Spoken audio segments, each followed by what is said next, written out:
इकरा studies के मुख्य ओझा sir और उनके आशीर्वाद से, उनके मार्गदर्शन से, उनके गाइडेंस से आपने सामने एक एंकर बैठे हैं, आईपीएस अधिकारी। अभी very soon is going to Hyderabad for training. उसके बाद उनको जो भी कैडर मिल जाएगा उसलिए मैं शुभेच्छा देता हूँ। और मेरे दोस्त, इकरा फाउंडेशन या इकरा स्टडीज़, इकरा का मुझे मीनिंग अभी तक समझ में नहीं आया, तो मैं ओझा साहब से पूछता हूँ, इकरा मतलब अभ्यास, am I राइट? उर्दू लफ्ज़ शायद पढ़ो, अभ्यास, उसका इकरा का मीनिंग ये है। मैं कह, कोई मेरा दोस्त रिपोर्टर है, सी इज़ आल्सो मुस्लिम, उसको पूछा what is the meaning of इकरा, तो उसने मुझे बताया, इसलिए मुझे मालूम है। एनीहाउ, आज ओझा साहब ने जो यहाँ का जो सेमिनार वर्कशॉप पुणे शहर में क्यों अरेंज किया, वो हमें पहले सोचना पड़ेगा। टाइम बहुत कम है। यहाँ पे एक हमारे मराठी में कहते हैं कि ये पुणे संस्कृति की सिटी है, वो हिसाब से साहब ने यहाँ रखा कि यहाँ के बच्चों को इसका लाभ क्यों नहीं मिले, भले वो एमपीएससी हो या यूपीएससी हो। एमपीएससी और यूपीएससी को इतना ही महत्व है, इंडियन कॉन्स्टिट्यूशन में आर्टिकल 315 से लेकर 323 इसमें बाकायदा उसके अंदर मेंशन किया है। 315 में यह होना चाहिए और उसके बाद 23 तक उसके क्या क्या काम करना चाहिए उन्होंने वो लिखा है और उसका महत्व पता गया है। और वो महत्व बताने के अलावा वहाँ स्टूडेंट कैसे आने चाहिए और क्यों आने चाहिए, ये सब कुछ मेंशन किया है। उसके अंदर पहले बात तो पहले पब्लिक सर्विस कमीशन था 1926, ब्रिटिश ज़माने में था। तब ये होने से कैसा होना चाहिए, क्या होना चाहिए, 1923 में लॉर्ड ली उनकी कमेटी बिठाई गई थी। उसके अंदर अपने इंडियन कितने लेने चाहिए, ब्रिटिश लोग कितने लेने चाहिए और बाकी कितने लेने चाहिए, ऐसा तय किया गया। उसके अंदर 1924 में वो कमेटी का रिपोर्ट आया, तो उसके अंदर उसने लिखा है कि 40% from the British, 40% from the Indian and 20 from the other, उस स्टेट के आते हैं। वो ऐसा करने के बाद फिर 1926 में स्टार्ट हो गया। उसके बाद हल्लू हल्लू चलते रहा। 1935 में फेडरल पब्लिक कमीशन आया। उसके बाद फिर union public service after independence start हो गया। उसके अंदर लिखा है कि बच्चे कैसे होने चाहिए। उसके पीछे कॉन्स्टिट्यूशन का एक एम था कि ये मेरे देश को चलाना है तो मुझे स्टूडेंट कैसे चाहिए, क्योंकि वो देश का भविष्य है। पब्लिक, देश, पार्लियामेंट, दुनिया, विश्व उनके तरफ देखता है, वही अपनी सरकार चलाते हैं। इसीलिए बच्चे हमें कैसा चाहिए, स्टूडेंट हमें कैसे चाहिए, इसीलिए यूपीएससी की स्थापना की गई। उसके अंदर बच्चों ने क्या करना चाहिए, क्या नहीं करना चाहिए, सब कुछ लिखा है। और अभी वजीराम साहब के जो ओझा साहब हैं वो आपको गाइड करेंगे। मैं ज़्यादा तो आपका टाइम न लूँगा, लेकिन बच्चों ने क्या करना चाहिए कि what is the basic requirement of the UPSC. हम कहते हैं कि देश मुझे हमें क्या दे रहा है, लेकिन हम सोचना चाहिए कि हमें देश के लिए क्या देना है। तो वो कहते हैं कि हमारी बेसिक रिक्वायरमेंट क्या, उसी स्टडी करो। हमारे बच्चे आज महाराष्ट्र में या कोई रीजन में बहुत ही थोड़ा शर्माते हैं आगे आने के लिए कि मैं इंग्लिश बात करूं कि नहीं, मराठी बात करूं कि नहीं, इंग्लिश बात करूं कि नहीं, ये ओझा साहब आए तो उनके सामने बात करूं कि नहीं, बाकी कुछ अच्छे जो डिग्निटीज होते हैं उसके सामने बात करूं कि नहीं। जब तक हम उसके बाहर नहीं निकलेंगे तब तक हम नहीं आ सकते। और यूपीएससी अपेयर होने से हमें पहले सोचना पड़ेगा कि मेरी इंटरेस्टेड सब्जेक्ट क्या है जो इंक्लूड है एमपीएससी में, वो पहले आप चुनो। उसके अंदर आपको स्टडी करना पड़ेगा और वो स्टडी ऐसी करनी है कि विदाउट एनी टेंशन। हम स्टडी को एंजॉय करना चाहिए। स्टडी जब तक आप एंजॉय नहीं करेंगे तब तक कोई मतलब नहीं आएगा। जैसा हम कंप्यूटर को जब रिफ्रेश करते हैं तो हम F5 दबाते हैं, वैसा ही हमारे बॉडी मेंटल को या ब्रेन को रिफ्रेश करने के लिए थोड़ा आराम दो। 24 घंटा स्टडी करने से कोई फ़ायदा नहीं है। आप सुबह 5 से लेकर रात के 10 तक पूरा काम कर दो, खाने के साथ में एंजॉय करो। स्टडी 2 घंटा करो, 2 घंटा, ज़्यादा नहीं, लेकिन उसके अंदर मैं कॉन्सेंट्रेट कैसा हो जाऊँ, वो बेसिक नॉलेज आपके करना पड़ेगा। एक मैं के नेटवर्क पे देख रहा था कि हम विदाउट कोचिंग क्लासेस सक्सेस हो सकते हैं क्या यूपीएससी में। तो उसके अंदर एक सचिन तेंदुलकर का उदाहरण दिया गया कि जो आचरेकर साहब हैं, आचरेकर साहब के बिना तेंदुलकर नहीं बना। इसका मतलब कुछ कोचिंग क्लास की ज़रूरत है। आज से कोई 50-50 उसके अंदर ये है, लेकिन मेरे ख्याल से coaching is a must. Coaching में आपको प्रॉपर गाइडेंस, आपको गाइडिंग किताबें, आपको जनरल नॉलेज, आपको करियर कैसा करना, सभी कुछ आपको मिलता है उसके अंदर। तो मेहरबानी करके आपको, मेरे ख्याल से, I may be wrong, may be right, लेकिन कोचिंग क्लास होना ज़रूरी है, ऐसा मुझे लगता है। आप किसी के भी बहकावे में मत आओ कि आप हम खुद स्टडी करते हैं, आपको स्टडी आती है, आप होशियार है, कोई ये नहीं उसके अंदर मुझे। लेकिन बेसिक नॉलेज आपको लेना है तो आपको कोशिश करना पड़ेगा कि मुझे कोचिंग क्लास करना ही पड़ेगा। भले तुम 1 महीना करो, 2 महीना करो, 3 महीना, 1 साल करो, जो भी, लेकिन जो उसके सिस्टम है, how to appear for the exam, how to study, सब कुछ उसके अंदर आता है। ये सभी नॉलेज अभी अपने नए ऑफिसर और ओझा साहब देंगे। और ज़्यादा मैं बात नहीं करना चाहता क्योंकि एक्सपीरियंस ज़्यादा इनके पास ज़्यादा है मेरे पास से, इसलिए इतना ही मैं बोल के मेरा भाषण समाप्त करता हूँ। जय हिंद, जय Maharashtra.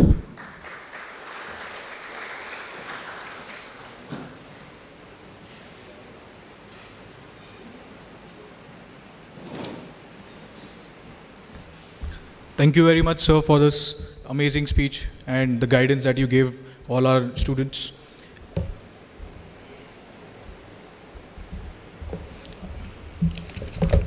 So now I would like to invite our very own Guru, the man behind the inspiration of us taking this initiative in Pune.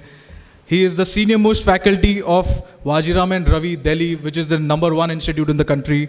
And he is not just a teacher, but the eminent personality who has guided thousands of us to achieve the goal that we have been preparing for.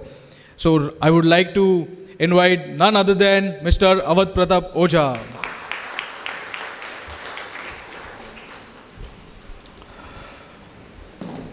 Honourable guest and my dear friends,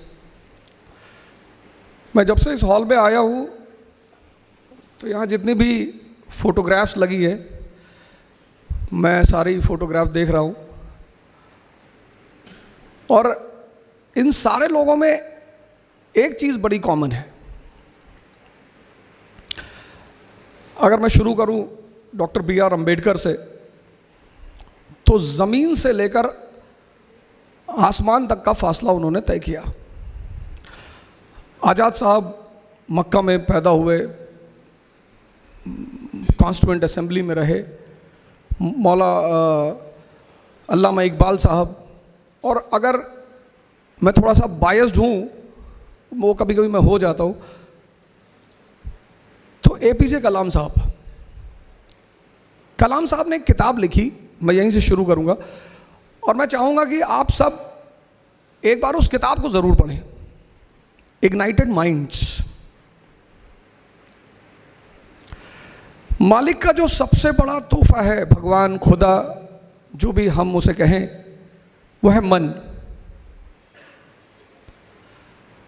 ignited minds.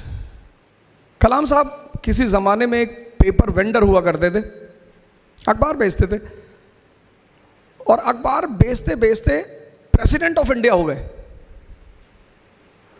उनकी जो सबसे बड़ी बात जिसने मुझे बहुत प्रभावित किया, बहुत ज़्यादा, मतलब मैं पढ़ने के बाद एक लंबे समय तक सोचता रहा कि ऐसा संभव है, ऐसा पॉसिबल है।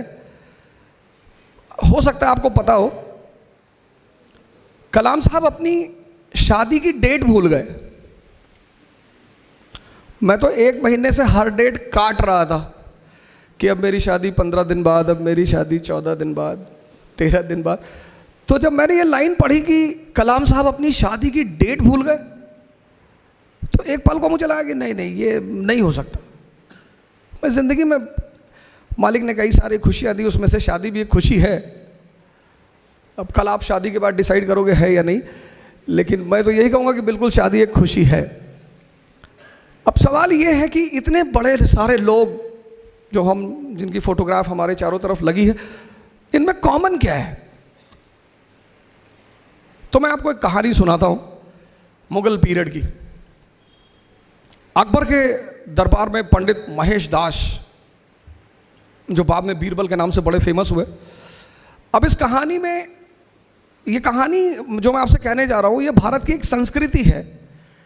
हमने फिलॉसफी को कभी फिलॉसफी की तरह नहीं लिखा, ये हमारी बहुत बड़ी खासियत है भारत की। हमने फिलॉसफी को, जिसको आप दर्शन कहते हो, हमने उसे कहानी के रूप में लिखा। क्यों? क्योंकि कहानी सबसे सरल माध्यम है किसी भी मैसेज को समझने का। हर कहानी में एक मैसेज है। आप मूवी देखते हो मुन्ना भाई MBBS, supreme court of India ने उस मूवी से इतने सारे मैसेज लिए। पहला मैसेज, उस मूवी के पहले अगर किसी व्यक्ति का एक्सीडेंट होता था तो लोग हॉस्पिटल ले जाने से डरते थे। पुलिस सवाल करेगी, मेरा परिवार फंसेगा, मैं क्यों ले जाऊं।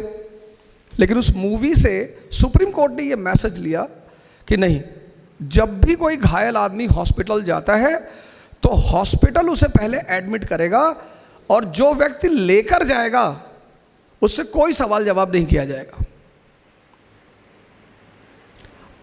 पढ़ना जो है ना, पढ़ना एक अधूरा शब्द है।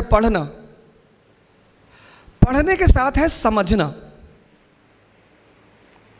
अब किताबें कैसे लिखी हैं, आप सब एक किताब पढ़ते हो, लेकिन एक आदमी कुछ ज्यादा समझता है, एक आदमी कुछ कम समझता है। उसके पीछे वजह क्या है? पहली इंपॉर्टेंट बात, आप में से बहुत सारे लोग कहेंगे साहब हम बहुत पढ़ते हैं, हमको रिजल्ट नहीं मिलता। साहब मैं मानता हूं नहीं मिलता हो। किताबें जो हैं वो सीधी लाइन में लिखी गई, ऐसे सारी किताबें, बाइबल, गीता, कुरान, सारी ऐसे सीधी लाइन में। अब मालिक ने क्या कहा हमसे कि किताबें तो लिखी हैं सीधी लाइन में, अगर तुम्हारे में समझ है तो इन लाइनों को जोड़ो।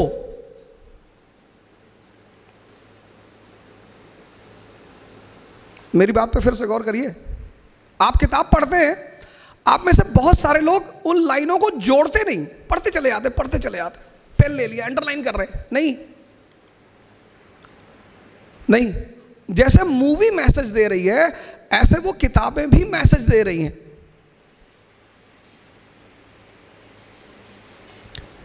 अब जब आप लाइनों को जोड़ोगे, अब लाइनें सीधी लाइन में हैं, अब आप लाइनों को जोड़ोगे, उन जोड़ने के लिए रुकना पड़ेगा। You have to stop. इसलिए हमने कहा अध्ययन मनन, पढ़ो और सोचो। तो जैसे आपने वो लाइन जोड़ोगे तो फिर आपको दोनों लाइन के बीच का संबंध समझ में आएगा। तो मैं अपनी कहानी पर आता हूं और इस कहानी की मैसेज को देखिए कि कहानी आपसे कहना क्या चाहती है। किसी भी चीज को सिर्फ किताब पढ़ने से कोई राजा नहीं बनता। दुनिया में एग्जीक्यूटिव का एग्जाम होता है, सैफिन साहब आपके सामने। जुडिशरी का एग्जाम होता है। पूरी दुनिया में कहीं भी लेजिस्लेचर के लिए कोई एग्जाम नहीं होता। मेंबर ऑफ पार्लियामेंट बनने के लिए किसी परीक्षा को देने की जरूरत नहीं है। मेंबर ऑफ लेजिस्लेटिव असेंबली बनने के लिए किसी एग्जाम को देने की जरूरत नहीं है। क्यों? क्योंकि जो राजशाही है, किंगशिप, वो समझदारी पे डिपेंड करती है, आपकी अंडरस्टैंडिंग। अकबर, अब जो भी दिल्ली में बैठेगा उसको गुजरात जाना है। सैफिन साहब गुजरात से हैं हमारे, और और गुजरात कनेक्ट करता है हिंदुस्तान को कहां से? सेंट्रल एशिया से, ईरान से। गुजरात हमको कनेक्ट करता है कहां से? वेस्ट एशिया से, सऊदी अरेबिया से। सऊदी अरेबिया का पुराना नाम है हिजाज। तो दिल्ली के आदमी को गुजरात जाना है, अब जाएगा किधर से? राजस्थान होके। राजस्थान क्या है? डेजर्ट। और मनुष्य की जो प्रवृत्ति है, नेचर, वो उसकी ज्योग्राफी से इंफ्लुएंस होती है। जैसे यूपी बिहार का आदमी थोड़ा सा दिमाग से बहुत तेज होगा, काम कम करेगा, फर्टाइल जमीन है, बड़े तोहफे दिए मालिक ने, काम करना ही नहीं। लेकिन राजस्थान का आदमी से 10 किलोमीटर से पानी लेकर आना है, फिजिकली बड़ा स्ट्रांग होगा वो। तो जब फिजिकली स्ट्रांग होगा तो कॉन्फिडेंस होगा। अब आपकी हाइट 6 फीट है और आपका वेट है 200 केजी, और आप रेलवे का टिकट खरीदने गए, स्टेशन पे लाइन लगी है, मेरे जैसे 4-4 फीट के लोग खड़े हैं 20-20 केजी के। अब आप सबसे आगे जाके खड़े हो गए क्योंकि आपकी हाइट तो 6.5 फीट और वेट 200 केजी। आप आगे जाके खड़े हो गए। अब हम लोग पीछे खड़े हो गए, सर झुका के बुदबुदा रहे हैं कि भाई साहब दुनिया में कोई कानून नहीं, बदतमीजी देखिए आगे जाके। अब हम कुछ बोल नहीं पा रहे हैं आपको, क्योंकि हमें पता है कि अगर एक ने बोला और मारा इसने और पीछे से कोई नहीं बोला तो हम तो गए। राजस्थान जो है ना, अफगानिस्तान, पठार अफगानी बॉर्न वॉरियर, अमेरिका ने सर झुका दिया तालिबान के सामने। अभी की घटना आपने 6-7 दिन पहले न्यूज़पेपर में पढ़ा होगा। अफगानियों को हरा ही नहीं पाया। क्यों? नेचर से लड़ते, टेरेन, ज्योग्राफी। दक्कन जहां बैठे हो, पूना, मुगल, मराठों को हरा ही नहीं पाए। टेरेन, वो यूपी बिहार का सिपाही यहां आता था, अब वो प्लेन का रहने वाला आदमी, और यहां की ज्योग्राफी बड़ी डिफरेंट, टफ। अब वो मराठी निकला पहाड़ के बीच से, एक हाथ मारा यूपी के आदमी को, फिर पहाड़ के अंदर। अब वो यूपी का आदमी ढूंढ रहा है कि भैया कहां गया। वो यूपी की फौज यहां लड़ नहीं पाई। सवाल ताकत का नहीं था, सवाल ज्योग्राफी का है। अब अकबर को गुजरात जाना है, अब बीच में राजस्थान, और राजपूत तलवार लेके खड़े हैं कि पहले हमसे लड़ो। तो अकबर ने बीरबल से कहा कि यार क्या चाहिए इनको, ये क्यों परेशान करते भाई? बोले सरकार इनको कुछ नहीं चाहिए, इनको 2 चीज चाहिए, एक इज्जत चाहिए, इज्जत, सम्मान। हाँ बोले दे दो, बोरे में भर के दे दो, बोरा ले आओ, खूब सम्मान भर के दे दो। भाई सम्मान किसी को देने में कौन सा पैसा खर्चा होता है? और दुनिया में लोग वो काम करते भी डरते जिसमें पैसा नहीं खर्चा होता। सम्मान का दे दो, सम्मान। बोला दूसरा क्या चाहिए? बोले दूसरा साहब ये लड़ना चाहते हैं। अरे बोले बहुत अच्छा यार, इनको अपॉइंट करो, गवर्नर बनाओ काबुल का। तो मान सिंह कहां के गवर्नर? काबुल के। अब एक खतरनाक अफगानी और दूसरा खतरनाक राजपूत, दोनों लड़ रहे हैं। अकबर दरबार में बैठा हुआ है, अनारकली डांस कर रही, बहारें आज पैगामे मोहब्बत लेके आई। इसको बोलते हैं समझ।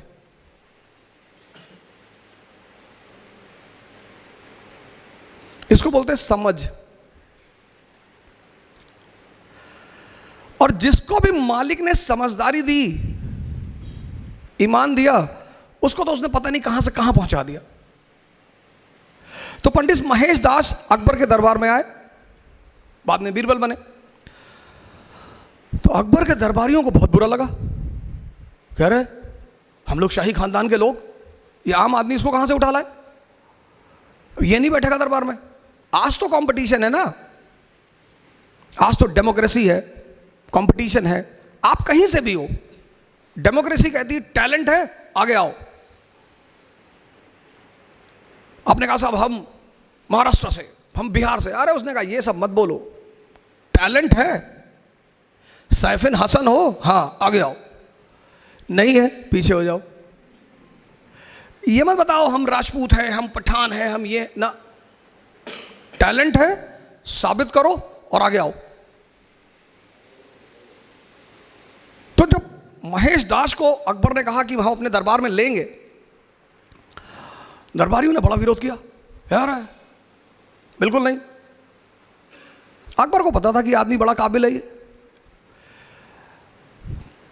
तो अकबर ने कहा कोई रास्ता तो निकालो यार, कोई कंडीशन तो रखो। तो एक बड़े आलिम बैठे हुए थे, मुल्ला दो प्याजा, बड़े पढ़े लिखे आलिम टाइप के आदमी। उन्होंने कहा शहंशाह एक ही शर्त है, हम अकबर को एक ही शर्त पे अंदर आने, इसको महेश को एक ही शर्त पे अंदर आने देंगे। अकबर ने कहा क्या? बोले अगर ये मेरे सवाल का जवाब दे दे हम इसे बुला ले अंदर। अकबर ने देखा महेश दास की तरफ, बोले शर्त मंजूर है? बोले हाँ साहब मंजूर है। तो अकबर ने कहा कि मौलाना साहब पूछिए। तो मौलाना साहब ने महेश दास से कहा कि बताओ मेरे मन में क्या चल रहा है। अब मैं कैसे बताऊं तुम्हारे मन में क्या चल रहा है? पर बीरबल ने कहा कि सरकार मुझे पता है आपके मन में क्या चल रहा है। आप चाहते हैं कि शहंशाह अमर हो जाएं, आप चाहते हैं कि शहंशाह की जो हुकूमत है वो पूरी दुनिया पे फैल जाए, आप चाहते हैं कि दुनिया की जितनी खूबसूरत औरतें शहंशाह की सबसे शादी हो जाए। मौलाना साहब तो हंसने लगे। अकबर ने पलट के देखा, कहा मौलाना साहब? बोले सरकार बस यही बातें सोच रहा था सरकार। ये पहला मंत्र है सफलता का, पढ़ना नहीं है। इस्लाम जब पैदा हुआ पूरी दुनिया में अंधेरा था, पूरी दुनिया में। आप कभी इस्लाम की हिस्ट्री पढ़ो, यूरोप औरतें जलाई जा रही थी विच हंटिंग के नाम पे, विच हंटिंग। हिंदुस्तान सती प्रथा, चीन में तो लड़कियों को ऐसे ही मार डालते थे। पूरी दुनिया में अंधेरा, और उस अंधेरे में मोहम्मद साहब लैंप लेकर खड़े हुए। इस्लाम, प्रेम, मैसेज। हुजूर साहब गुजरते थे एक रास्ते से, कोई महिला उनके ऊपर डेली कूड़ा फेंकती थी। हमारे आपके ऊपर फेंक दे हम तो गोली चला दे तुरंत, कि वह कूड़ा फेंकोगे वो भी हम मतलब मैं, वाजीराम के टीचर, इतनी औकात तुम्हारी? पैगंबर, पैगंबर, हम तो उसके सामने कुछ है ही नहीं। पैगंबर, मालिक का सीधा हाथ है उस आदमी के सर पे। एक दिन उस महिला ने कूड़ा नहीं फेंका, वो मकान के अंदर गए, पता किया कि मोहतरमा कहाँ है, पता चला बीमार है। गए हालचाल पूछा, कहा मालिक से दुआ करूंगा कि आप जल्दी ठीक हो जाए। ये है ये। हमसे लोग पूछते हैं, मैं मेडिवल इंडिया पढ़ाता हूं, लोग मुझसे पूछते हैं इस्लाम इतनी ऊंचाई पे कैसे था, मुसलमान इतनी ऊंचाई पे कैसे थे? स्पेन से लेकर चाइना सी, कैस्पियन से लेकर हिंदुस्तान, पूरे इलाके में मुसलमानों का कब्जा। क्यों? क्योंकि वो अपने उस वक्त पैगंबर को समझते थे कि जीतने के सिद्धांत क्या है। जीतना तलवार से नहीं, तलवार से तो लूटा जाता है। चोर किस चीज का इस्तेमाल करता है? तलवार का।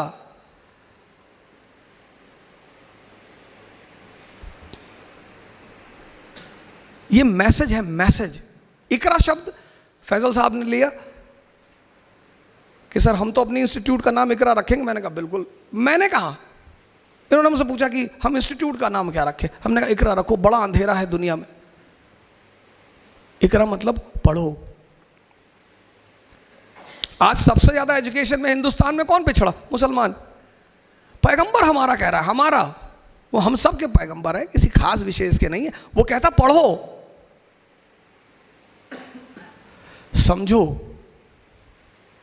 तैफ शहर का नाम सुना होगा, काफी लोग बैठे हो तैफ। वहां के लोग हुजूर साहब को पत्थर मारते थे, गाली देते थे। अब हमको कोई यहां गाली दे, और सैफिर यहां के कमिश्नर है, धौले साहब आईजी है, तो मैं तो जाके इनसे कहूंगा कि सब एनकाउंटर करवा दो, मरवा डालो इनको, ये हमको गाली दे रहे सब। जिब्राइल साहब ने हुजूर साहब से कहा कि कहो तो, तैफ शहर दो पहाड़ों के बीच में है, तो उन्होंने हुजूर साहब से कहा कि कहो तो दबा दूं। अरे बोले नहीं, जाने दो।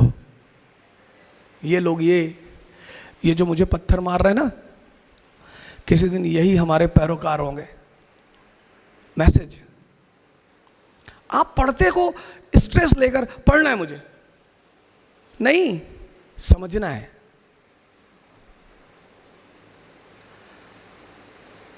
आप पहली गलती पता क्या करते हो? आप स्ट्रेस लेके काम करते। पढ़ना है, मैं नहीं कहता, आप किताबें इतनी प्यारी चीज है, इतनी, पर कब? जब आप उन्हें समझो। 1922 में 1920 गांधी जी की फोटो देखकर याद आ गया।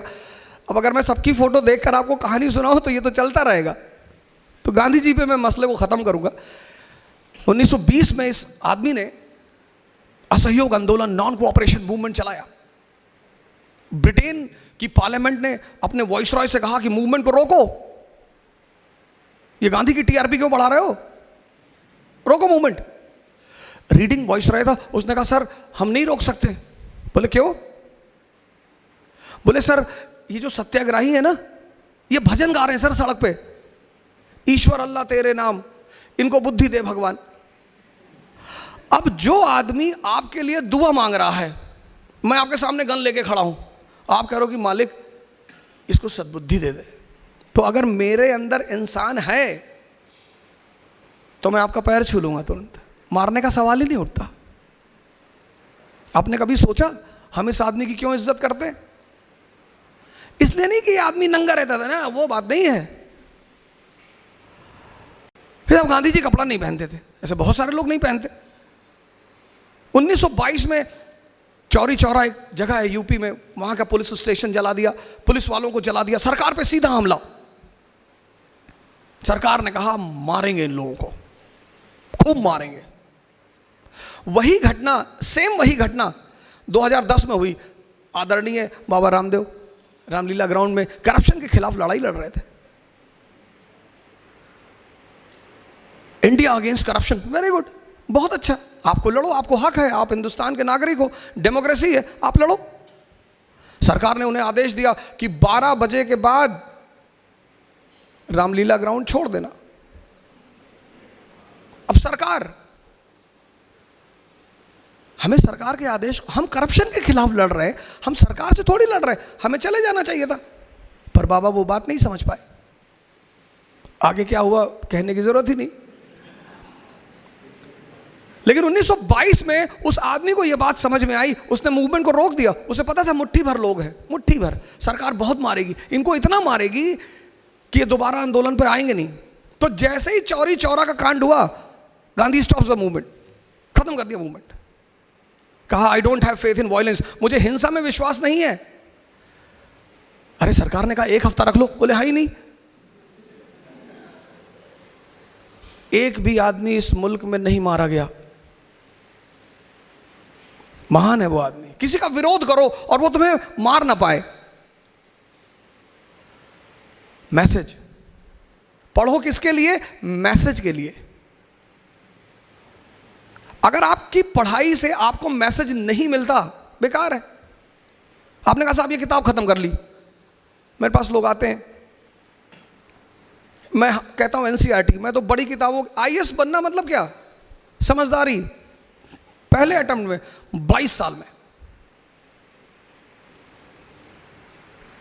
हमारा कुछ नहीं है इसमें, हम ये नहीं कहेंगे हमने बनाया भाई, हमने भाई साहब, नहीं नहीं, हमें बनाना आता, हम अपनी बहन को बना देते, भाई को बना देते। ये इस पूरे आदमी, इसकी योग्यता है इस आदमी की। इसने हमसे पूछा कि सर दिल्ली की तरफ से जाए, हमने कहा इधर से चले आओ, बस इतना रोल था हमारा, और ये आदमी चला गया। लेकिन जब तेंदुलकर का नाम होगा, सर ने अभी नाम लिया, तो आचरेकर तो होगा ही, हमारा तो होना ही था। हमारी लालच तो यही है। एक टीचर एक लालच में जीता है कि जब मेरे स्टूडेंट का नाम होगा तो उसकी जीवनी में एक लाइन मेरे नाम पर भी होगा। ये उसकी लालच है। पैसा तो मालिक बहुत दे रहा है, लेकिन नाम, मैसेज। अब मैंने क्या किया, बहुत सारे लोग सेमिनार लेते हैं, बोलते हैं ये करो वो करो, ऐसा ठीक है, अच्छा बोलते, सब सही बोलते, कोई गलत नहीं बोलता। लेकिन आज मैं एक नया प्रयोग करने जा रहा हूं। मैंने आपको एक बुकलेट दी है, मिली आपको?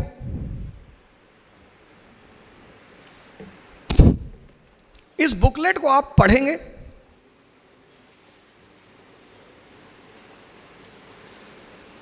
दो पेज है, कितना मिनट?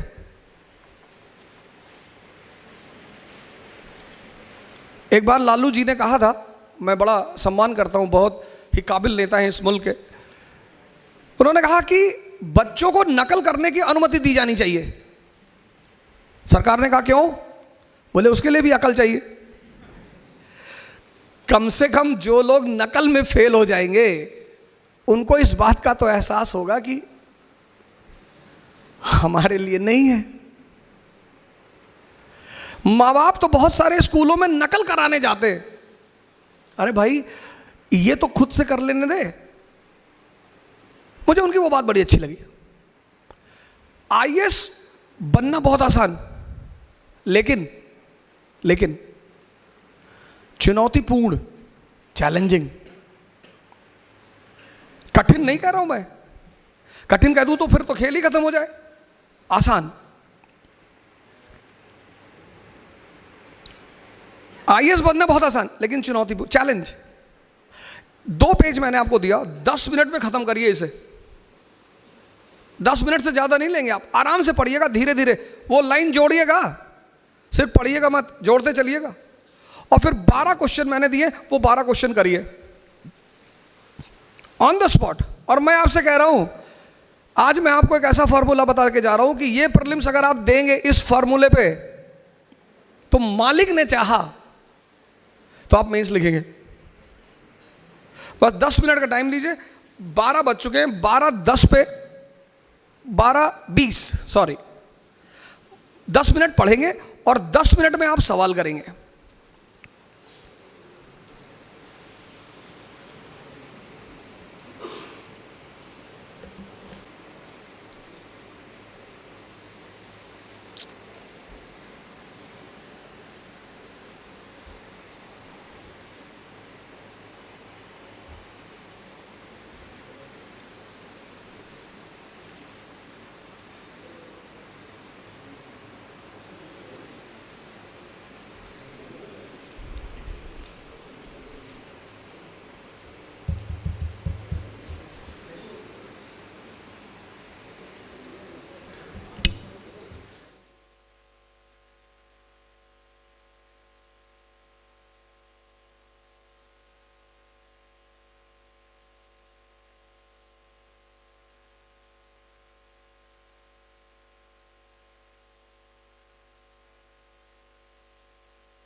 घबराना बिल्कुल नहीं है, परेशान नहीं होना है, आपको डांटा नहीं जाएगा, बिल्कुल आराम से, खूब शांति से।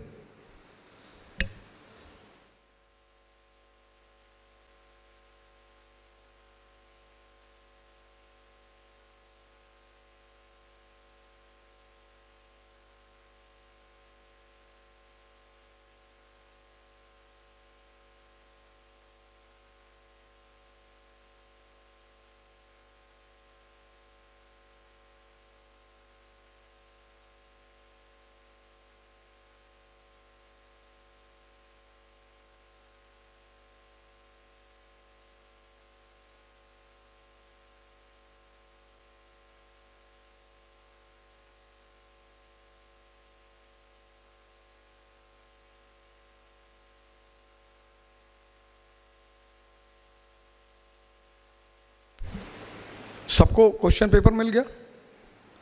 जिसको ना मिला हो हाथ ऊपर कर ले।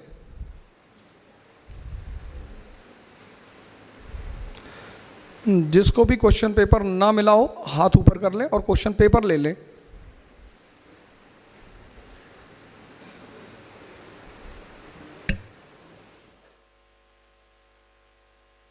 फिर मैं सैफिन को बुलाऊंगा, लेकिन सैफिन को बुलाने से पहले मैं आपको एक और बात बताना चाहता हूं। मैं आज जब कल पूना पहुंचा तो मेरे 2 स्टूडेंट हैं महाराष्ट्र कैडर में। एक वरुण, उसका भी इन्हीं के बैच में सिलेक्शन हुआ। तो उसने मुझसे कहा सर आपने मुझे नहीं बुलाया। एक आईएएस है, उन्होंने कहा कि सर ये तो बेईमानी है सर। और दोनों लोग आए हैं पर यहाँ नहीं आए, भाई ऑफिसर हैं तो प्रोटोकॉल नहीं आ सकते। तो बोले आपने सैफिन को ही क्यों बुलाया? सैफिन में और मेरे में एक चीज़ कॉमन है, वो मैं आपसे शेयर करूंगा। मेरी माँ लॉयर हैं, एडवोकेट। मेरे फादर पोस्ट ऑफिस में थे। हम बड़ी लोअर मिडिल क्लास से थे। तो मेरे पिताजी ने मेरी माता जी को पढ़ाया। हमारे पास 10-10 बीघे ज़मीन थी उस वक्त। तो 5-6 बीघे ज़मीन तो माता जी को पढ़ाने में बिक गई, 5 बची। तो जब मैं बड़ा हुआ, बाहर निकला, बाहर पढ़ने के लिए मैं दिल्ली आया। फिर और पड़ोसी की ज़रूरत पड़ी, मेरी बहन वो भी आई दिल्ली पढ़ने के लिए। पैसे तो थे नहीं घर में। तो ये हुआ कि भाई अब क्या करें। माता जी ने कहा कि ज़मीन बेच दो।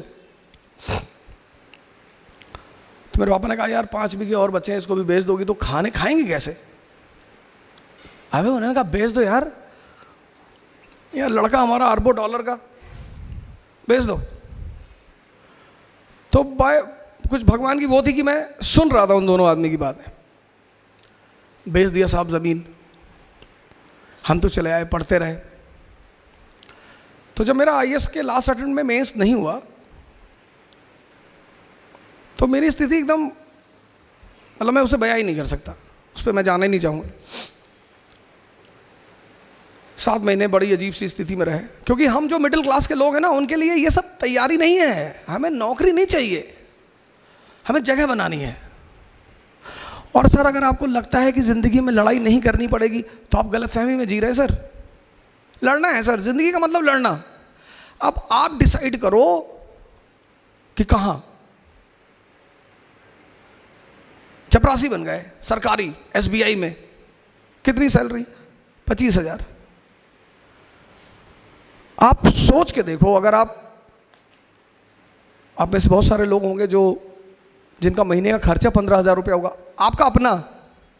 और अगर आपके घर में 3 भाई बहन हैं तो 45-50 हज़ार तो आप ही लोग खर्चा करते हो। आप सोच को देखो, अगर आपको 25,000 सैलरी मिली तो आपका घर कैसे चलेगा? वो लड़ाई नहीं है?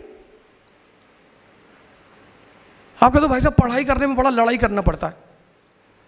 सर जिंदगी का मतलब लड़ाई है सर, लेकिन कैसे? हंस हंस के। आपने किसी को चाटा मारा, हंस रहे कि भाई साहब मजा आ रहा है, एक मार दूं भाई साहब।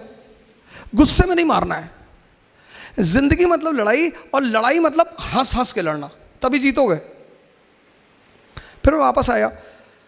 फिर मेरे एक दोस्त हैं, वो कोचिंग चलाते थे इलाहाबाद में, तो उन्होंने मुझे बुलाया, बोले अवध भाई हमारे एक पुराने टीचर हैं, वो भाग गए हैं, आप जरा आगे पढ़ा दो। तो मेरी एक्सीडेंटल एंट्री हो गई इसमें। तो पढ़ाने लगा। तो पहले दिन मैं गया पढ़ाने, तो करीब 50-50 लड़के थे, तो उसमें आधे से ज़्यादा चले गए। मैंने कहा ये क्या हो गया यार। मेरा दोस्त भी बड़ा नाराज हुआ कि क्या पढ़ा दिए यार, सब लड़के भाग गए। फिर मेरे एक सीनियर थे, मैंने कहा यार पढ़ाया तो मैंने बहुत। बोले यही गड़बड़ कर गए, ज़्यादा नहीं पढ़ाना, थोड़ा थोड़ा पढ़ाओ। ये पढ़े लिखे लोग हैं बड़े, इनको बता दो करना क्या है, इनको स्पून फीडिंग मत करो। फिर मैं पढ़ाने लगा। पढ़ाते पढ़ाते एक नया लाइफ मिली। मेरा पहला स्टूडेंट जो आईएएस हुआ वो राजू शुक्ला, अभी झांसी में है। उसके बाद मुझे वो बड़ा अजीब सा लड़का था। मैंने उससे पूछा कि यार अकबर के बारे में कुछ जानते हो? कहा सर अकबर औरंगजेब ये सब भाई भाई थे। तो मैंने कहा यार इससे काम, अभी झांसी में है, मैं अगली बार लेकर आऊँगा, भगवान ने चाहा तो, मालिक ने चाहा मैं उसे लेकर आऊँ, मैं उससे उससे भी मिलाऊंगा कि देखो ऐसे लोग। दिशा, पहली चीज़ मैंने आपको बताया समझना। दूसरी चीज़ जो मैं आपको बता रहा हूँ, ज़िंदगी में जो सबसे इंपॉर्टेंट चीज़ है वो है डायरेक्शन। जीत कोई भी सकता है। दुर्योधन की तरफ से महाभारत के युद्ध में कौन खड़ा है? द्रोणाचार्य, प्रोफेसर। स्टूडेंट भी हार गया और टीचर भी हार गया और दोनों मारे गए। लेकिन अर्जुन की तरफ से खड़ा हुआ है कृष्ण, वो कोच है। इस फर्क को समझिएगा। कोच का काम है दिशा देना। दुनिया के जितने धर्म हैं, इस्लाम, हिंदुइज्म, जिसने, सबने गुरु को बड़ा सम्मान दिया है, बहुत। मैं कश्मीर जाता हूं तो मुस्लिम डोमिनेटेड एरिया है, लेकिन इतना वो सब सम्मान वहां पे करते हैं लोग। कहते हैं सर बड़ी इज्जत दी गई है गुरु को, इसीलिए वो दिशा दिखाता है। दिशा, पहली चीज आपको समझ डेवलप करनी। दूसरी चीज, किसी भी फील्ड में जा रहे हैं ना, उसका डायरेक्शन पता करिए। मैं हम साइफन की बात कर रहे हैं, फिर इस फील्ड में मालिक ने शायद सर पे हाथ रख दिया और कायदे की कहानी चल पड़ी। फिर मैंने कई सारी कोचिंग पढ़ा है, मैं बाद में वाजीराम में आ गया। वाजीराम में 20-20 हज़ार लड़के, और हमारा बॉस बड़ा अच्छा है, वो हमें लिफाफे में पैसा नहीं देता, बोरे में देता है। कहता बोरा ले आओ और भर लो। तो मैं अपने घर गया, तो जिनको हमने अपनी ज़मीन बेची थी, मैंने उनसे पूछा कितना पैसा लोगे? जितना तुम सोच सकते हो उसका डबल दूंगा, जमीन वापस कर दो। उसने कहा कि 20 लाख की है। मैंने कहा 40 ले लो, पर मेरे नाम पे कर दो। हमारे माँ बाप मतलब भगवान।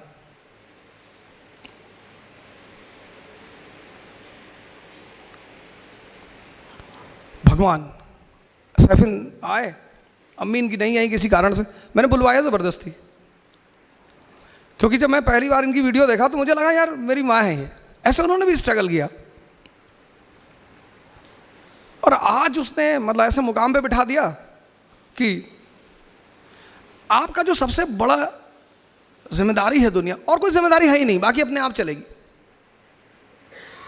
वह जिम्मेदारी ये है कि आपके माँ बाप आप पर फख्र करें। मैं भी बुलाऊंगा माँ बाप दोनों लोगों को, ये बात अपनी जिंदगी में रखिए। फख्र किसी भी बात पर, किसी भी बात पर, कि मेरे बेटे ने हिंदुस्तान पे कब्जा कर लिया। समझिए, दिशा देखिए, दिशा। मेरे एक दोस्त हैं दानिश फिरोज शमसी, कहते हैं मैं नमाज कभी छोड़ता नहीं, मालिक मेरी सुनता नहीं। तू नमाज कभी पढ़ता नहीं, तेरी इतनी सुनता है। मुझे कहते हो। मैंने कहा पता क्यों सुनता है? क्योंकि अगर मैं एक ब्रेड भी खाता हूं ना सड़क पे खड़े होके, तो मैं उसको शुक्रिया कहता हूं कि तेरी मर्जी से खा रहा हूं। मालिक की सबसे बड़ी चीज क्या है? शुक्रिया। आईसीयू में जाके देखो, आईसीयू जाना, आईसीयू, कभी आईसीयू जाओ हॉस्पिटल के, वहां लोगों को देखो जो 25-25, 30-30 दिन से लेटे हैं, गाजर का पानी पी रहे हैं। तो जब बिरयानी खाओ तो आईसीयू को याद कर लो, शुक्रिया के भाव पैदा हो जाएंगे, और जैसे ही पैदा होंगे रिजल्ट मिलना शुरू हो जाएगा। दिशा, नमाज पढ़ो, पूजा करो, तैयारी करो, कुछ भी करो, दिशा। अगर दिशा सही नहीं है ना सर, आपको कहीं रिजल्ट नहीं मिलेगा। मालिक ने इतनी बड़ी कायनात बना रखी है, आपके सजदे का थोड़ी भूखा है वो, पर उसे लगता है कि आपको भी, जैसे आप किसी के लिए कुछ करते हो तो आप एक्सपेक्ट करते हो कि ये मुझे कुछ थैंक यू बोलेगा, गिफ्ट देगा। जैसे आप करते हो ऐसे वो भी शायद करता होगा, और आपको कुछ देना ही नहीं, शुक्रिया। यही इसीलिए वो मालिक है, हमें कुछ देना ही नहीं। ऐसा कहकर हम अपने आप को बचाते भी है, ये भी एक फायदा है हमारा कि हमें कुछ देना ही नहीं, देना तो घर पड़ता ही है। समझ और दिशा। अब देखिए मैंने आपको जो पेपर दिया, गौर करिए, कंपटीशन है ये, आईएएस एग्जामिनेशन नहीं है। एग्जामिनेशन में पास करना है, तो मान लीजिए इस क्लास में 100 लड़के हैं और एग्जाम दे रहे ग्रेजुएशन का, तो मैं चाहूंगा कि 100 के 100 पास हो जाएं। गौर करिएगा, आप ग्रेजुएशन फर्स्ट ईयर में हैं, 100 लोग हैं, मैं चाहूंगा आप सब लोग पास हो जाएं। लेकिन जब आप आईएएस की परीक्षा देने आएंगे, वो कंपटीशन है, वॉर, वहां मैं चाहूंगा सिर्फ 5 लोग पास हों। यानी एग्जाम और कंपटीशन दोनों में फर्क है। पहला लड़का क्या सोचता है कि पढ़ना है, नहीं, पढ़ना तो है, लेकिन कंपटीशन के लिए एक चीज और चाहिए, पर्सनालिटी। भीष्म पितामह अर्जुन से ज्यादा बड़े योद्धा हैं, लेकिन उनको यह नहीं पता कि जीतना कैसे है। तो कृष्ण कहता है अर्जुन से कि शिखंडी को खड़ा कर दे, पितामह खत्म। यह है कंपटीशन। पहली चीज, कंपटीशन सिर्फ शिक्षा का खेल नहीं है, सिर्फ एजुकेशन नहीं, पर्सनालिटी, अंडरस्टैंडिंग, मैंने आपसे कहा, समझ। समझ जो है ना, मैंने कहा लेजिस्लेचर का कोई एग्जाम नहीं होता, मेंबर ऑफ पार्लियामेंट बनने के लिए कोई एग्जाम नहीं है। क्यों? क्योंकि आप राजा हैं। राजा के दरबार में कौन? बीरबल। पहली बात, राजा से कोई सवाल नहीं करता। मान लो किसी ने हिम्मत कर लिया, सैफिन साहब बैठे हैं, इनसे कोई सवाल करेगा? लिख लिया डायरी में, अंदर नाम के एनकाउंटर करवाना इसका। सवाल करते हो, बेइज्जती करना चाहते, आपसे तो कोई भी कर ले। समझ। बीरबल आपके दरबार में, मान लो किसी ने आपसे सवाल कर ही लिया कि भाई अमेरिका की राजधानी बता दो, आपने बीरबल को बता, इसको राजधानी बता। समझदारी। ये देश किसका है? हिंदुस्तानियों का। India is for Indians. यहां भगत सिंह ने फांसी दी, खाई, तो अशफाकुल्लाह ने भी, डॉक्टर अंबेडकर की तो इतना योगदान है उनका। कभी आपको मौका मिले, इन लोगों को पढ़िए प्लीज। एक चीज अपनी जिंदगी में डेवलप करिए, ऑटोबायोग्राफी और बायोग्राफी पढ़ना। जब आप इनकी स्ट्रगल की कहानियां पढ़ेंगे ना, आपको बड़ी हिम्मत मिलेगी। समझ डेवलप करिए, समझ। Ashoka the great, Akbar the great, वो समझ गए India is a land of unity in diversity. हम सबको मिल के रहना है। मैं आगे पूजा कर रहा हूं, तू पीछे खड़ा होकर नमाज पढ़ ले, हमको साथ में रहना है। अंग्रेजों ने इसी बात का तो फायदा उठाया। 1765 पहले बंगालियों को मारा, साउथ इंडिया का आदमी बड़ा खुश हुआ कि भाई एक और मार दे। 1799 में उन्होंने साउथ इंडिया के लोगों को मारा, मराठी खुश हो गए कि भाई 2। 1816 में उन्होंने मराठियों को मारा। 1843 में उन्होंने सिंधियों को मारा। 1848 में उन्होंने पंजाबियों को मारा। एक एक करके मारा। समझदार बहुत थे, जान रहे थे एक साथ मारेंगे सब एक हो जाएंगे, एक एक करके मारा। और जब 1848 में पंजाबियों को मारा तो यूपी के लोग बड़े खुश हुए, अवध वाले, कि सर बहुत अच्छा किया सर, एक एक डंडा और मार दो सर। और 1856 में उन्होंने अवध वालों को भी मारा। सब हाथ ऐसे रख के खड़े हुए थे कि भाईजान हमको भी मारा। तो पंडित जी, मौलाना साहब दोनों खड़े हुए रो रहे। 1857 विद्रोह, दोनों रो रहे कि पंडित जी, बोले हाँ भाईजान, बोले हाँ हमको मारा भैया, हाँ हमारी दाढ़ी खींच ली, बोले हमारी चुटिया उखाड़ ले गए। फिर दोनों मिल गए, गले मिल गए कि हम अब इनको मिल के मारेंगे। मिले। जब एक दुश्मन ने सबको पीटा तो मिले, तो क्यों चाहते हो कि कोई दूसरा फिर आके तुमको पीटे? मिल के रहो। इतिहास, अंडरस्टैंडिंग, पढ़ने का मतलब अंडरस्टैंडिंग।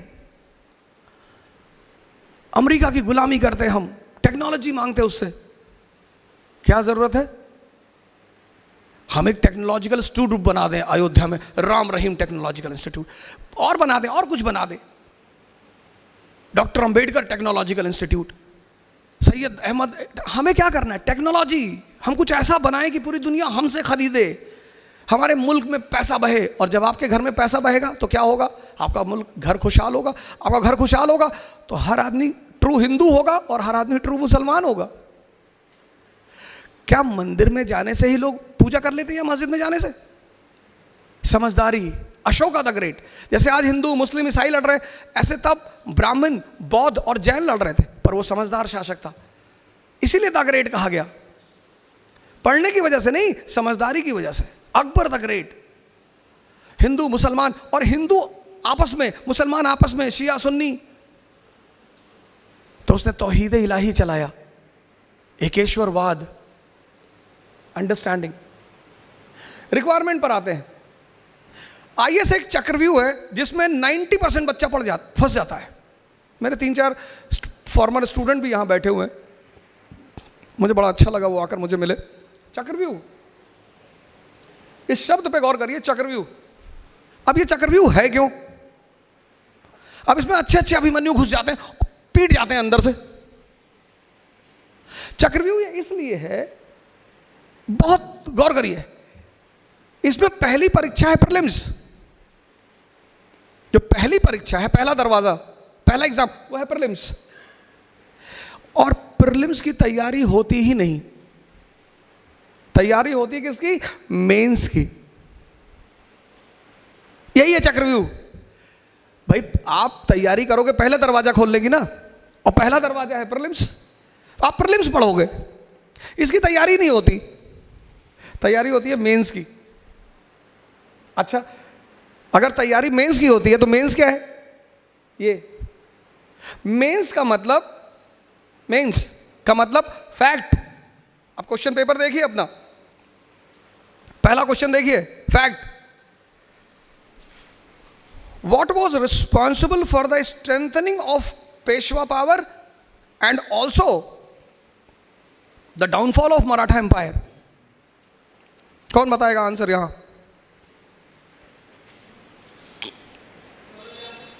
और क्यों?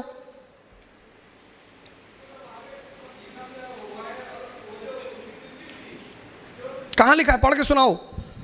कहां लिखा हुआ? पढ़ के सुनाओ। इस पेज में कहां लिखा हुआ है?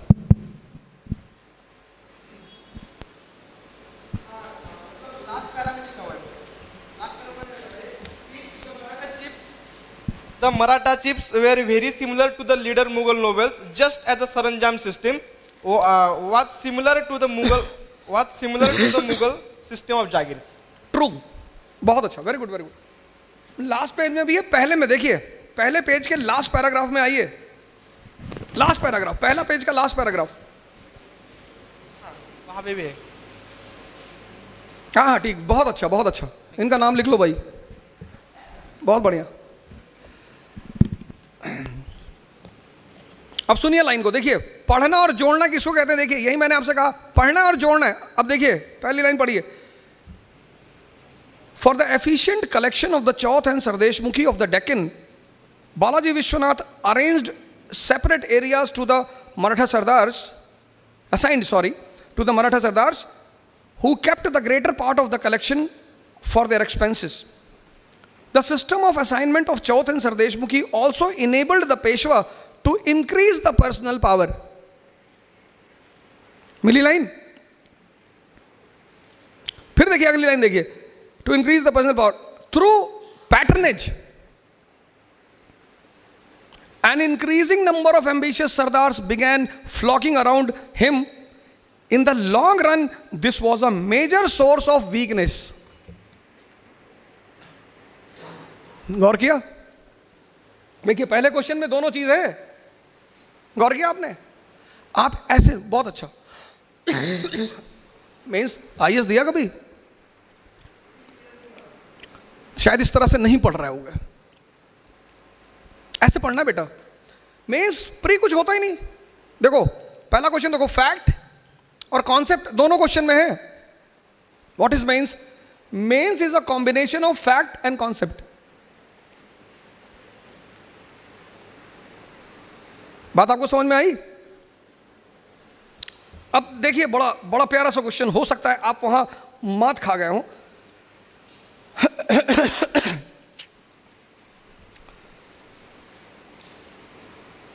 गौर करिए, question number 12।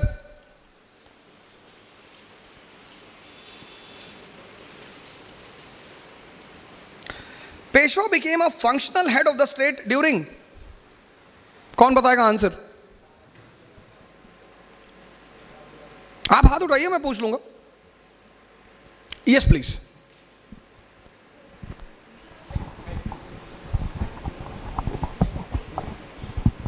Option B. Option B 1 and 2, B. और Yes, कौन? sir.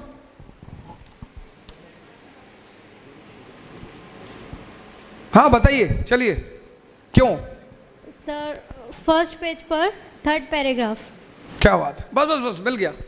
चलो अब यही लगे हाथ ये भी बता दो कि ऑफिशियल हेड पेशवा कब बना? फंक्शनल तो इन लोग के समय बना, official? Official Bajirao first. Official head कब बना? Functional head. अब देखिए दोनों वर्ड में फर्क पकड़िए। मैंने क्वेश्चन पूछा फंक्शनल हेड, फंक्शनल कि काम तो सारे वही करता था, कहने के लिए शाहू महाराज गद्दी पे बैठे हुए थे, ये हुआ फंक्शनल हेड। जैसे हमारे स्टेट का फंक्शनल हेड भारत का कौन है? प्रेसिडेंट। लेकिन काम सारे कौन करता है? एग्जीक्यूटिव, प्रधानमंत्री। अब दूसरा सवाल यह बन जा सकता है यहीं से कि पेशवा ऑफिशियल हेड कब बना? मतलब छत्रपति कॉन्सेप्ट खत्म हो गया किसके समय? माधवराव, 1761। पेज खोलिए।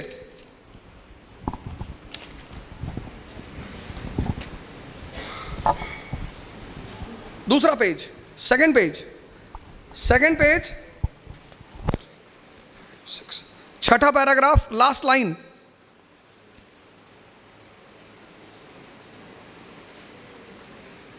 The office of the Peshwa had already become hereditary and the Peshwa was the de facto ruler of the state.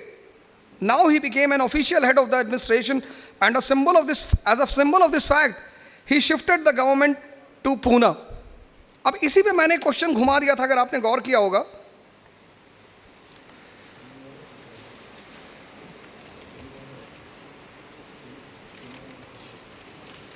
Question number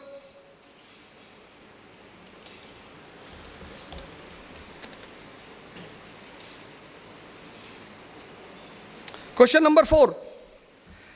Consider the following statement. Balaji Bajirao shifted the capital to Pune as a symbol of Maratha turning into an all India empire. ये statement गलत है। इसकी वजह से नहीं shift किया था। किसकी वजह से शिफ्ट किया था? कि now he became a official head.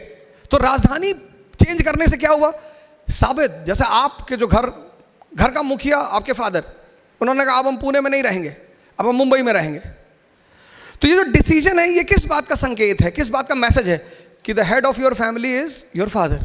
जो भी प्रमुख हेड होगा, राजधानी चेंज करने का हक सिर्फ उसको होगा। See the message. फिर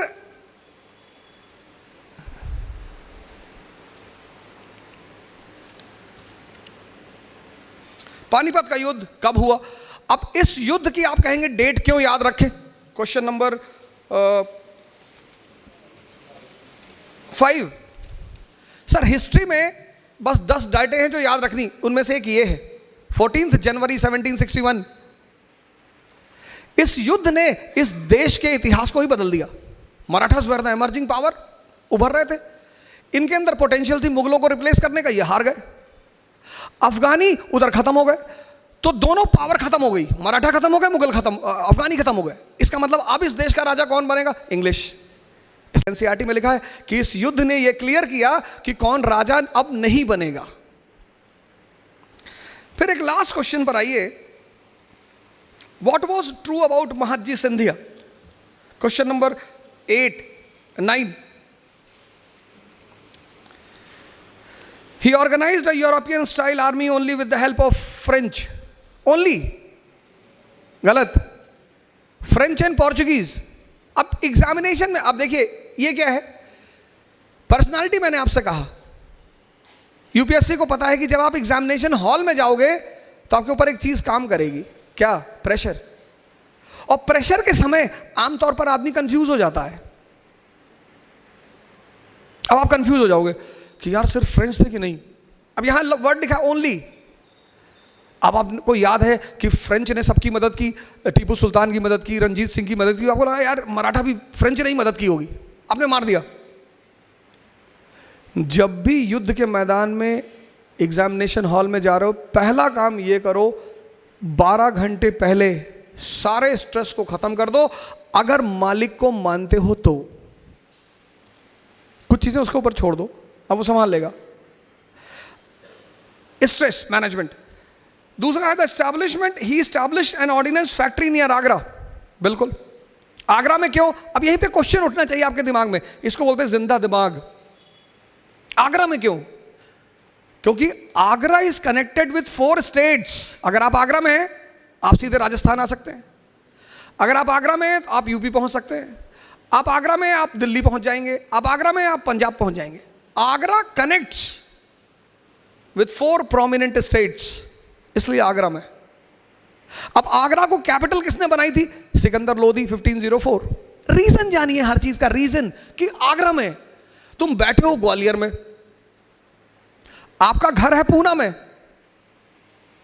और आपने शराब की फैक्ट्री लगाई पंजाब में, क्योंकि सबसे ज्यादा शराब पीने वाले लोग पंजाब में। रेलेवेंसी। तीसरा फैक्ट देखिए, he was the bitter enemy of Holkar of Indore. कोई बताएगा क्लास में क्यों? जो बता देगा इकरा आईएएस की तरफ से उसको पक्का इनाम दिया जाएगा, क्योंकि ये लाइन आपकी सोच दिखाएगी, सोच, आप सोचते कैसा हो। पहली लाइन आपके स्ट्रेस को दिखा रही है, दूसरी लाइन ये दिखा रही है कि आप जोड़ते हो, आप कनेक्ट करते हो चीजों को कि नहीं करते। सर जी सिर्फ पढ़ना नहीं है, ये कंपटीशन है।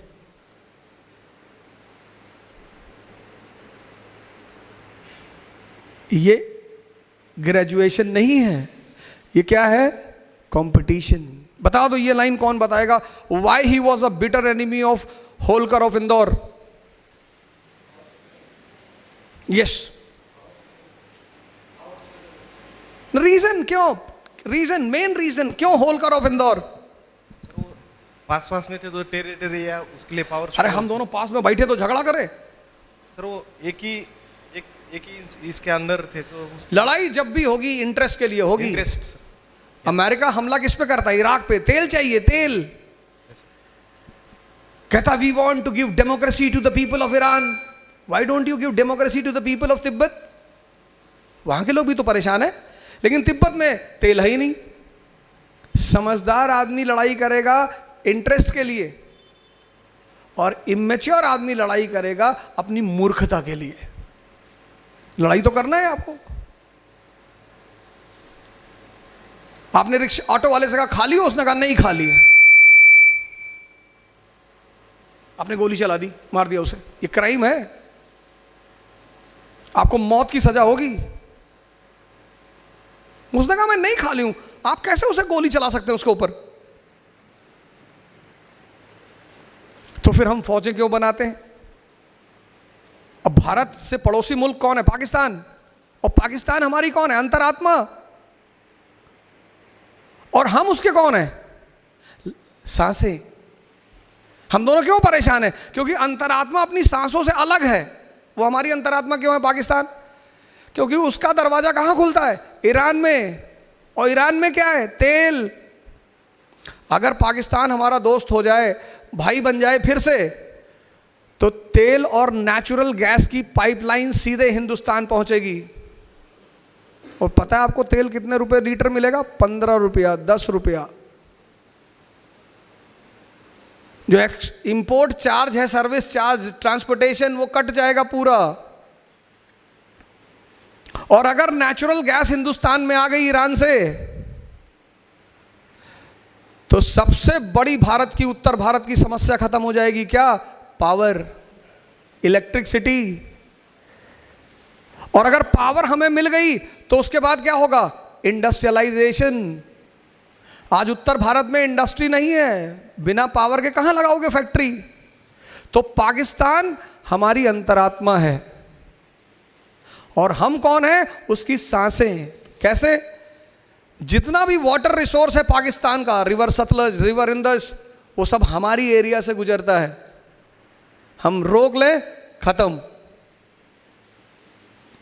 और जिस दिन मालिक ने चाहा और हम फिर से दोस्त बन गए तो वो ऑडी में चलेंगे और हम BMW में चलेंगे और मजा बहुत आएगा। और इंशाअल्लाह मालिक ने चाहा तो जरूर होगा, ऐसा नहीं है। हमेशा मूर्ख लोग ही नहीं रहते, कभी ना कभी रहम करेगा हम दोनों के ऊपर। ये इन लोगों ने क्या किया, पश्चिम के लोगों ने वेस्ट हमको लड़ा रखा है। क्या दुश्मनी हमारी उससे, उसकी क्या दुश्मनी हमसे, क्यों लड़ाया? क्योंकि पश्चिम का सबसे बड़ा जो कारोबार है वो है आर्म्स एंड एम्युनिशन, हथियार। राफेल हमको बेचता है, कपड़ा नहीं हमारे पास पहनने को, पैजामा फटा हुआ है, हमारे बच्चे भूखों मर रहे हैं। उधर भाई की लुंगी फटी हुई F-18 खरीदता है वो। हमारा पैसा किसके पास जा रहा है? फ्रांस और अमेरिका के पास। क्यों? क्योंकि हम दोनों दुश्मन हैं। किसने बनाया? इन्होंने। यह है समझदारी। ये बात बाहर जाके मत कहिएगा। जब कुछ बातें समझ जाओ तो अपने तक रखो। कब तक? जब तक पावर में ना आ जाओ। पावर में आ जाओ फिर बोलो, एक हाथ में तलवार ले लो फिर बोलो कि हम भाई हैं। किसी ने कहा नहीं है, डाल दो। ऐसे मत बोलो, ऐसे सुनो। जब तुम पावर में नहीं, सुनो, सर झुका लो, सुनो, विरोध मत करो, किसी को समझाओ मत। भगवान कृष्ण दुर्योधन को नहीं समझा पाए, तुम क्यों? तुम भगवान से बड़े हो। मोहम्मद साहब अपने चच्चा को नहीं समझा पाए, अबू तालिब साहब को। आप क्यों समझाते हो? आप मोहम्मद साहब से बड़े हो। जब ये लोग नहीं समझा पाए, ये देखिए सर, IAS की जो पूरी जान है वो कहां छिपी हुई है? मेंस में। मेंस का मतलब क्या होता है? फैक्ट और कॉन्सेप्ट। हम यहीं से शुरुआत करेंगे। अब मेंस, मराठा स्वराज, ये जो पेज मैंने आपको दिया, इसमें दो मराठा हिस्ट्री का दो पार्ट है। कौन कौन सा? ये देखिए, ये मराठा स्वराज पहला, इसको किसने बनाया? शिवाजी महाराज ने। किसकी वजह से? कैसे? दो कोई लड़ाई में। हम शिवाजी महाराज को महान क्यों मानते? Maratha were never a political power. इनकी कोई इज्जत नहीं थी, इनका कोई स्टेटस नहीं था। इस आदमी ने दक्कन पे सब कब्जा करना चाहते थे, महाराष्ट्र पे। क्यों? यहाँ के बंदरगाह, मुंबई, नेचुरल पोर्ट, दक्षिण भारत का मसाला, सारा कारोबार इसी रास्ते से गुजरता था। तो दो लोग लड़ रहे थे, बीजापुर गोलकुंडा और मुगल, और दोनों विदेशी। इनकी मदद कौन करता था? मराठा। मरता कौन था? मराठा। लड़ता कौन था? मराठा। और फायदा किसका? या तो मुगल का या बीजापुर गोलकुंडा का। इस महान शख्स ने मराठा के लोगों से कहा कि भाई, मरते हम, लड़ते हम, और मलाई या तो वो खाता या ये खाता। लोगों ने कहा हाँ सर। फिर बोले अब हम अपने लिए मरेंगे, अपना वजूद पैदा करेंगे, अपना साम्राज्य बनाएंगे। मराठा स्वराज 1674। इसलिए मराठी शिवाजी महाराज को संभवतः भगवान का दर्जा देता है, क्योंकि इन्होंने क्या दिया? अस्तित्व दिया। अब इस मराठा स्वराज से फिर दूसरी बात पैदा हुई, पेशवा डोमिनेंसी। ये कैसे बड़े हो गए? ये इस पेज में दिया हुआ है। दो लोगों की फिर लड़ाई, किसकी? कोल्हापुर की और सतारा की। औरंगजेब साहब तो उठा ले गए शाहू को, सतारा की सीट खाली, लेकिन औरंगजेब से लड़ाई चल रही थी। लड़ कौन रहा था? राजा राम की वाइफ ताराबाई। ताराबाई ने सोचा कि मर मैं रही हूं, और कल अगर शाहू वहां से छूटेगा तो राजा वो बन जाएगा, मुझे क्या मिलेगा?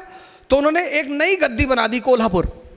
तो जब 1707 में शाहू को छोड़ा गया, तो अब शाहू और कोल्हापुर दोनों के बीच झगड़ा हो गया। और इन दोनों के बीच झगड़ा का फायदा किसने उठाया? पेशवा ने। और वहीं से शुरू हुई पेशवा डोमिनेंसी। अब पेशवा डोमिनेंसी के बाद मराठा कॉन्फेडरेसी, सिंधिया, गायकवाड़, होलकर, ये कहां से पैदा हुए? सरंजाम सिस्टम जो अभी आपने पढ़ा। पेशवा अपनी ताकत बढ़ा रहा था, लेकिन अपने साथ साथ उसने तो गौरव की भी बढ़ा दी। यह है कॉन्सेप्ट। इन्हीं कॉन्सेप्ट से पढ़ना, समझना सर, समझना। पहली लाइन मैंने आपसे कही, समझना। मजा लो सर, समझो बातों को। ये मालिक ने जो आपको इतना बड़ा तोहफा दिया ना, दिमाग। स्टीफन हॉकिन, पूरी शरीर खराब थी, सिर्फ एक ही चीज ठीक थी, दिमाग। Nobel prize winner. यहां लोग ये उंगली कटी है, भीख मांग रहे कि भैया हमारी उंगली कट गई भैया, तो गर्दन भी काट ले, इसी को लेके क्यों घूम रहा है? ऐसा हम बोलेंगे नहीं, सरकार कहती है। स्टीफन हॉकिंग, पूरे शरीर खराब है, पूरी शरीर।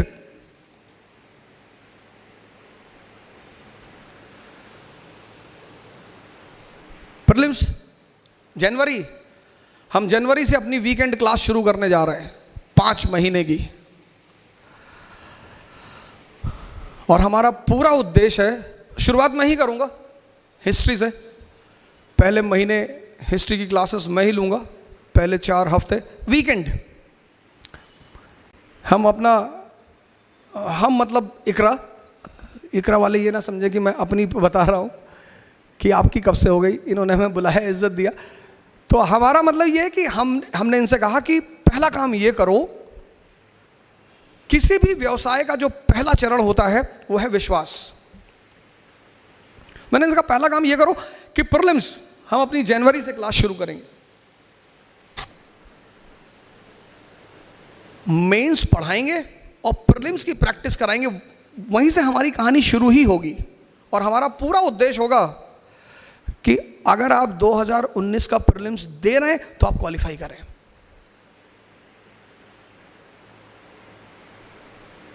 इंटरव्यू के बारे में आपको सैफिन साहब आराम से बताएंगे, और मैं बहुत ज़्यादा समय नहीं लूँगा क्योंकि सैफिन साहब को बहुत कुछ बोलना है आपसे। मैं चाहता हूँ आपसे बहुत कुछ बोलें। बुलाने के लिए तो खैर पूरी दुनिया पड़ी होती है, लेकिन इस आदमी की बड़ी विशेषताएं हैं। पहली, 22 साल,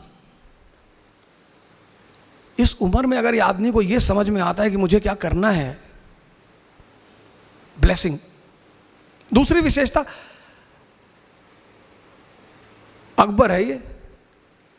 अभी मैंने बाहर नेपोलियन कह दिया था, फिर मैंने अमेंड किया अपने आप को कि नहीं नहीं, अकबर है।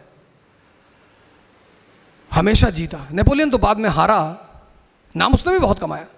तो मैंने इनको अभी सुबह कहा कि तुम नेपोलियन हो, फिर मैंने कहा नहीं नहीं, अकबर।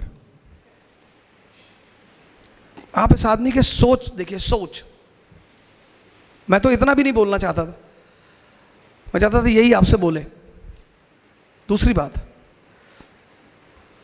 मेंस के समय इस आदमी का पैर टूट गया। जज्बा देखो यार। मेरा ऐसा नहीं कि मैं कोई आईएएस बन गया तो मैं उसका ना जाओ, पर इस आदमी से मेरा एक विशेष कुछ है। लोग ऐसा नहीं, सिर्फ इन्हीं से, ऐसे मेरे कुछ स्टूडेंट हैं जिनसे मेरा एक बड़ा विशेष लगाव है।